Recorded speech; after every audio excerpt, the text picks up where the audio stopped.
മാസത്തിൽ എത്ര സിക്ക് ലീവ് നിങ്ങൾ എടുക്കാറുണ്ട്?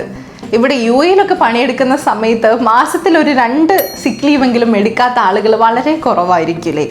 ഹെൽത്ത് ഒക്കെ ഓക്കെ ആണെങ്കിലും വെറുതെ സാലറി പോകണ്ടെന്ന് വെച്ചിട്ട് വെറുതെ ഡോക്ടറെ പോയി കൺസൾട്ട് ചെയ്തിട്ട് സിക്ക് ലീവ് ഫേക്കായിട്ട് ഉണ്ടാക്കിക്കുന്ന ആളുകളൊക്കെ നമുക്കിടയിലും ഉണ്ടാകും.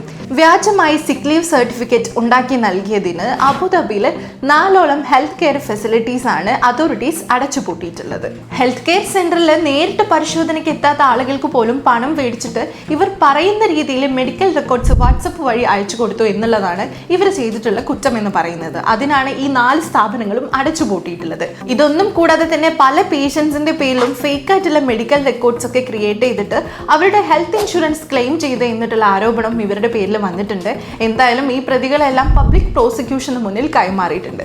അപ്പൊ നമ്മളും ഇതിൽ ഒരുപാട് കാര്യങ്ങൾ ശ്രദ്ധിക്കേണ്ടതുണ്ട്. നമ്മളൊക്കെ മാസത്തിൽ 1-2 സിക്ക് ലീവ് ഒക്കെ എടുക്കുന്ന ആളുകളാണ്. ഇങ്ങനെ പനി ജലദോഷമൊന്നും ഇല്ലെങ്കിലും ചെറുതായിട്ടൊന്ന് ഡോക്ടറെ കൺസൾട്ട് ചെയ്തിട്ട് സാലറി പോകാണ്ടിരിക്കാൻ വേണ്ടി നമ്മൾ ഫേക്ക് ആയിട്ട് ഈ സിക്ക് ലീവിന്റെ സർട്ടിഫിക്കറ്റ് ഉണ്ടാക്കുന്ന സമയത്ത് തൊഴിലുടമ ഇത് പിടികൂടിയാൽ നിയമപരമായി നോക്കുന്ന സമയത്ത് വലിയ രീതിയിലുള്ള ഫൈൻ കിട്ടേണ്ട ഒരു നിയമലംഘനം തന്നെയാണ്. അപ്പോൾ നമ്മൾ യു എയിൽ പണിയെടുക്കുന്ന സമയത്ത് ഇങ്ങനെയുള്ള കാര്യങ്ങളൊക്കെ ഒന്ന് ശ്രദ്ധിക്കുന്നത് നല്ലതാണ്.